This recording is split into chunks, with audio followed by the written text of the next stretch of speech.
Hello दोस्तों, मैं मुकेश प्रसाद।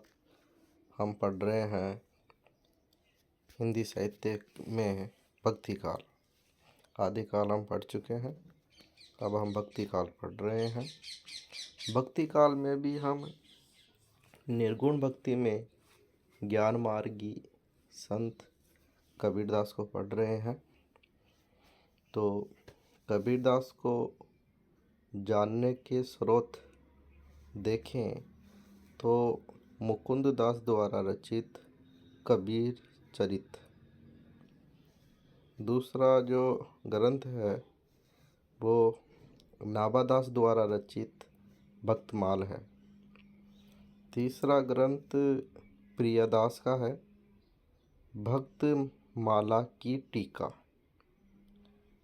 भक्तमाल की टीका है। नाभादास ने भक्तमाल लिखा और प्रियदास ने भक्तमाल की टीका। इसके बाद में है अनंता दास द्वारा रचित कबीर साहिब जी की परिचय, कबीर साहिब जी परिचय। और गुरु अर्जुन देव ने लिखा है गुरु ग्रंथ साहिब। गुरु ग्रंथ साहिब में कबीरदास के कुछ पद दोहे संकलित हैं या संकलन उन्होंने किया है। आगे हम देखें तो कबीर की जो साकी है, अर्थात साकी साक्षी शब्द से बना है। साक्षी का मतलब कबीरदास जो अपनी आंखों से देखा उसे साकी के रूप में, और उन साकियों को दोहे में दोहों के रूप में लिखे हैं। इसके बाद में शब्द जो है ये गए पद है, गाने योग्य पद है। ये ब्रज भाषा का इन पर प्रभाव है। माया संबंधी विचारों को शामिल किया है इन्होंने शब्द में। फिर है रमेनी, रमेनी ये भी गए पद है, दोहो एवं चौपाई में रचित है। इन पर भी ब्रज भाषा का प्रभाव है। कबीर के शरीर एवं ईश्वरीय संबंधी विचारों को शामिल किया गया है। बीजक संकलनकर्ता शिष्य धर्मदास कबीरपंथी छत्तीसगढ़ शाखा के प्रवर्तक थे।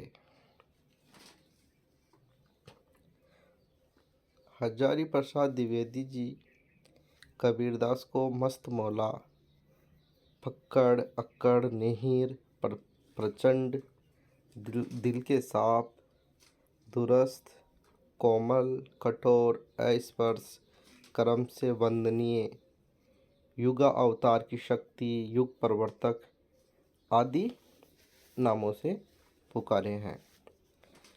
कबीरदास से संबंधित संपादक ग्रंथ हम देखें तो हजारी प्रसाद द्विवेदी जी ने, आचार्य हजारी प्रसाद द्विवेदी जी ने आलोचनात्मक पुस्तक लिखी कबीर नाम से। 1942 की पुस्तक है ये कबीर। अनंत दास ने कबीर परिचय लिखी है। श्याम सुंदर दास ने कबीर ग्रंथावली लिखी है, जिसे डॉक्टर राम कुमार वर्मा ने अप्रमाणित माना और संत कबीर नाम से आलोचनात्मक पुस्तक लिखी। कबीर साहिब ये भगवत स्वरूप मिश्र की है। कबीर साहब का बीजक महाराज विश्वनाथ सिंह का है। कबीर कसौटी लैना सिंह का है। संत कबीर ये डॉक्टर राम कुमार वर्मा का है, जिन्होंने श्याम सुंदर दास का द्वारा संपादित कबीर ग्रंथावली को अप्रमाणित माने हैं। कबीर वचनावली 1946 हरिओद जी द्वारा रचित है। यह संपादन ग्रंथ है। कबीर की रचना में साधनात्मक रहस्यवाद एवं जयसी जी की रचना में भावनात्मक रहस्यवाद अधिक पाया गया।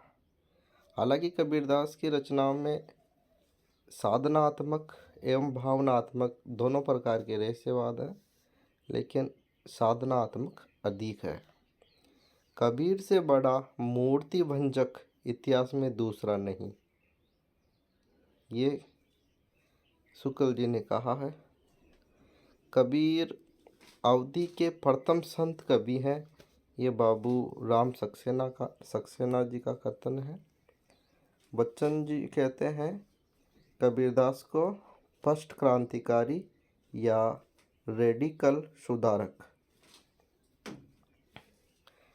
दूसरे संत में हम पढ़ेंगे अब गुरु नानक जी को, सिख संप्रदाय के प्रथम।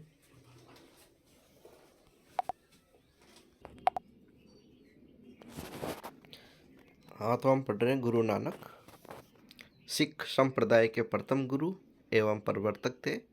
इनका जन्म 1469 ईस्वी लाहौर तलवंडी पाकिस्तान, वर्तमान में ननकाना साहिब नाम से प्रसिद्ध है।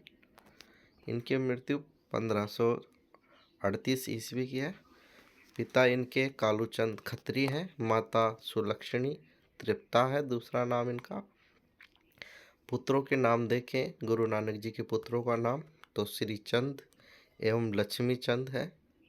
श्री चंद आगे जाकर उदासी संप्रदाय की स्थापना की। गुरु नानक जी की रचनाओं में जपू जी नानक दर्शन के सिद्धांत एवं सार तत्व है इसमें जपू जी में। दूसरा ग्रंथ आशा दीवार, फिर है हरिरास है, रहीरास ही है, रहीरास, सोहिला और नसीहतनामा। ये बहुत पूछा जाता है नसीहतनामा, क्योंकि ये खड़ी बोली में है। इसकी एक ट्रिक है, नाना खड़े होकर नसीहत देता है, नसीहतनामा। काव्य भाषा 3 रूपों में प्रसिद्ध थी, हिंदी, पंजाबी, पारसी, बहुल पंजाबी। इनके पदों को गुरु ग्रंथ साहिब में महिला प्रकरण में संकलित किया गया है। कबीर ने अपने परम तत्वों को राम कहा, नानक ने उसे शब्द कहा है। नारी के प्रति सबसे उदार संत थे, ये बहुत पूछा जाता है।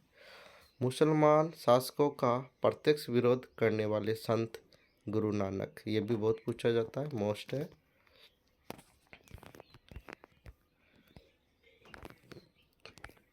इसके बाद में चौथे नंबर पे जो संत हैं वो संत है अपने प्राणनाथ।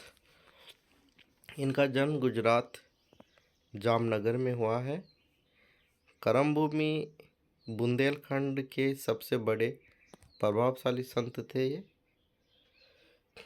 और परिणामी संप्रदाय और धामी संप्रदाय के प्रवर्तक माने जाते हैं। स्वयं प्राणनाथ ने धानी संप्रदाय ये अनुयायी द्वारा जो जाति व्यवस्था को स्वीकार करते हैं। चर्चित ग्रंथ देखें तो कुलजम स्वरूप है, कुलजम स्वरूप में वेद और कुरान को एक मानकर हिंदू मुसलमान में भेद मिटाया। इनका जो चर्चित ग्रंथ है कुलजम स्वरूप, उसमें वेद और कुरान को एक ही माना है और एक मानते हुए हिंदू और मुसलमान में भेद मिटाने का काम किया। 5वें जो संत हैं संत दरिया साहब हैं, बिहार वाले हैं, आरा जिला दरकंदा ग्राम। दरिया साहब बिहार वाले कबीर के अवतार माने जाते हैं। दरिया सागर और ज्ञान दीपक चर्चित ग्रंथ हैं इनके। दरिया पंथ के प्रवर्तक हैं। व्यक्तिगत जीवन की जानकारी प्राप्त होती है। 4 गद्दियाँ इनकी देसी।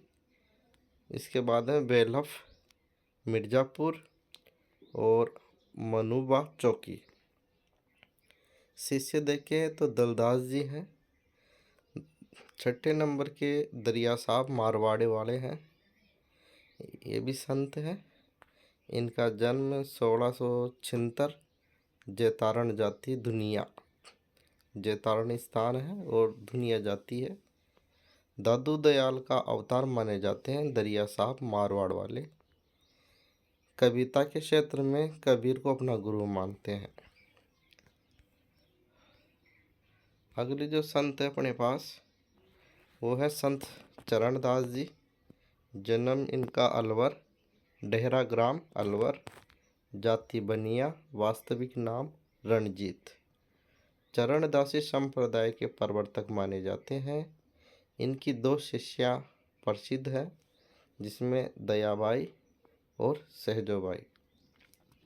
चरणदास जी के 5 ग्रंथ जिसमें प्रथम है अखंड धाम, द्वितीय नंबर पर अमरलोक और तृतीय है ज्ञान स्रोत है, चतुर्थ है भक्ति पदार्थ और 5वां है शब्द। कबीर के सिद्धांतों पर आचरण किया ग्रस्त व्यक्ति थे। धर्म जहाज वर्णन इनका 6ठा ग्रंथ है। 7वां ब्रजचरित और 8वां अष्टांग योग, 9वां संदेश सागर, 10वां है पंच उपनिषद और 11वां है नासकेत लीला। इनके ग्रंथ बहुत पूछे जाते हैं। सुखदेव मुनि नामक साधु से शिष्यत्व प्राप्त किया इन्होंने।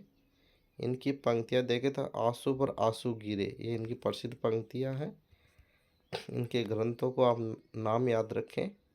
अखंड धाम, अमरलोक, ज्ञान सरोदय, भक्ति पदार्थ, शब्द, धर्म जहाज वर्णन, ब्रजचरित, अष्टांग योग, संदेह सागर, पंच उपनिषद, नासकेत लीला। एक इनकी पंक्ति और है, प्रीतम बिन कल न परसे। कल का मतलब होता है चैन। 8वें नंबर का जो संत है वो अपने सहजोबाई है, चरणदास जी की शिष्या है। इनके पिताजी का नाम हरि प्रसाद है। गांव जिला अलवर, डेरा गांव अलवर से। ग्रंथ सहज प्रकाश, ब्रज भाषा में प्रेम और भक्ति की सरस कविताएं लिखी है सहज प्रकाश में। इसके बाद में 9वें जो संत है अपने वो भी चरणदास जी की शिष्या है, दयाबाई, अलवर जिले की है, डेरा ग्राम है। प्रसिद्ध ग्रंथ है विनय मल्लिका। मीरा के विषपान के साक्ष्य इसी में मिलते हैं, विनय मल्लिका में। 10वें जो अपने संत हैं वो है जगजीवन दास। सतनामी संप्रदाय की कोटवा शाखा के संगठन करता है। विभिन्न जातियों से शिष्य बनाए इन्होंने। गृहस्थ जीवन था इनका। सतनामी संप्रदाय वाले इनका गुरु विश्वेश्वरीपुरी को मानते हैं। भिक्षा पंथ वाले इनका गुरु गुलाम साहब को मानते हैं। सतनामी अनुयायी बाएं हाथ में काला और दाएं हाथ में सफ़ेद धागा पहनते हैं।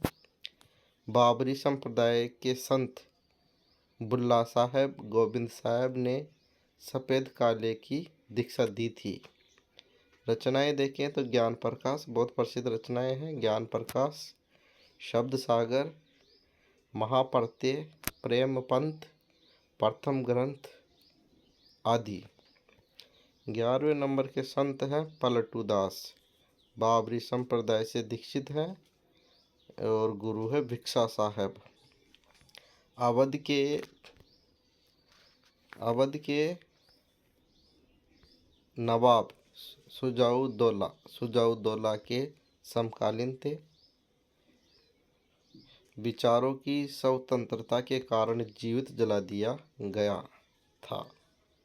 इनकी समाधि अयोध्या में पलटू साहब का अखाड़ा नाम से प्रसिद्ध है। शब्द, साकी, झूलना, कुंडलिया, अरली आदि लिखे इन्होंने। प्रसिद्ध पंक्ति देखें तो क्या तू सोए बावरा, चला जात बसंत, कंत ना घर में आवे। प्रसिद्ध पंक्तियां हैं। 12 नंबर के जो संत है अपने वो भिक्षा साहब ही हैं। वास्तविक नाम देख तो भिक्षानंद है, जाति से ब्राह्मण है, गुरु इनके गुलाल साहब हैं। आलिफ नामा और ककहरा, आलिफ नामा और ककहरा में उपदेशात्मकता की प्रवृत्ति मिलती है। राम जहाज इनका बड़ा ग्रंथ है। भिक्षा साहब का बड़ा ग्रंथ राम जहाज। 13वें नंबर के जो संत हैं वो गरीबदास हैं। गरीबदासी पंथ के प्रवर्तक हैं। बहुत से अनुयायी पंजाब में रहते हैं। हरियाणा के फाल्गुन में गरीबपंथी का मेला भरता है। दादू पंथ के विचारधारा को आगे बढ़ाया इन्होंने। साकी, सवैया, झूलना, रमनी, अरील, रेखता आदि इन्होंने लिखे। 14 नंबर के जो संत हैं अपने वो स्वामी नारायण सिंह है। शिव नारायण मत की स्थापना इन्होंने की है। मुगल बादशाह मोहम्मद शाह के गुरु थे ये। 15वें नंबर के संत अपने रामचरण हैं। जयपुर में 1661 में जन्मे। पहले मूर्ति पूजा और राम उपासक थे। रामचरण राम स्नेही मत के संस्थापक भी हैं। और इसके आगे 16 नंबर के संत तुलसी साहब हैं। साब पंथ की स्थापना इन्होंने की, जिसे आवा पंथ भी कहते हैं। तुलसीदास का अवतार माने जाते हैं। चर्चित ग्रंथ देखे तो घट रामायण है, रत्न सागर है, शब्दावली है, ये प्रसिद्ध हैं इनके। हरिदास देखें 17वें नंबर के संत है हरिदास। नारायणी पंथ के प्रवर्तक हैं। ईश्वर को नारायण नाम से पूजते हैं।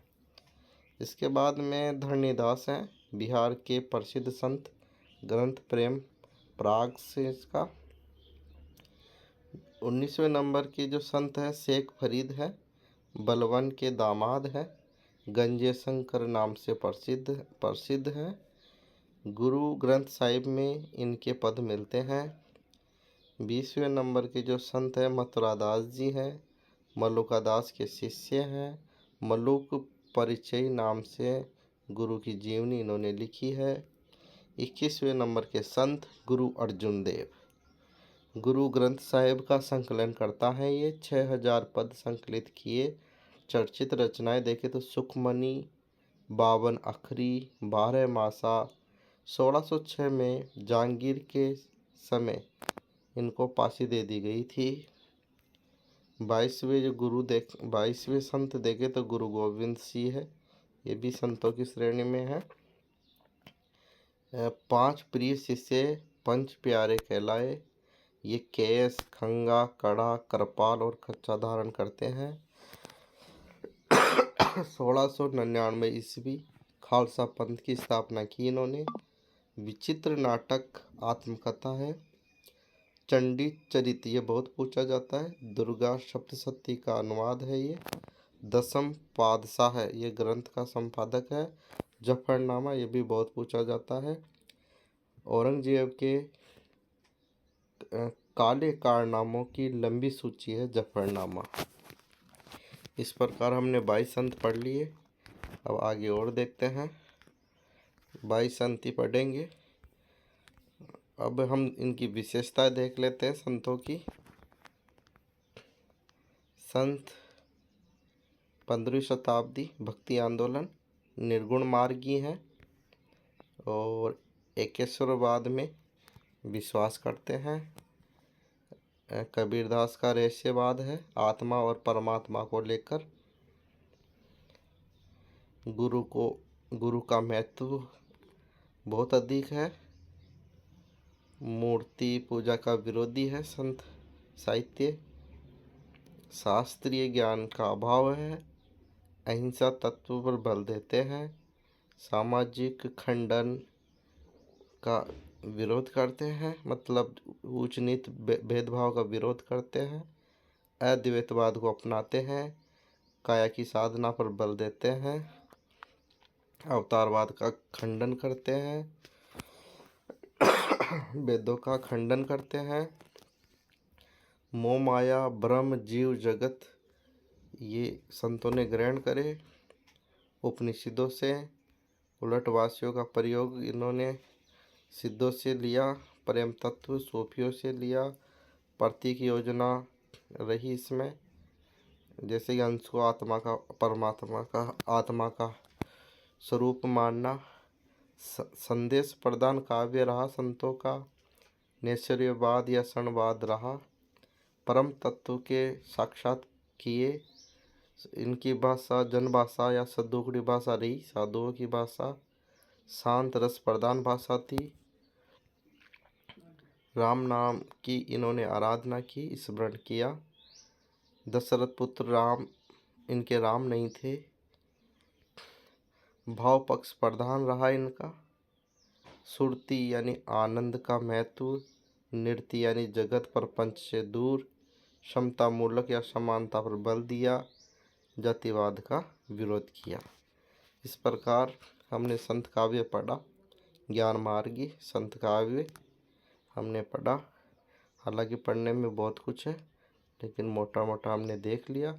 अगले पार्ट्स में हम सूफी साहित्य पढ़ेंगे, प्रेम मार्गी सूफी साहित्य। धन्यवाद।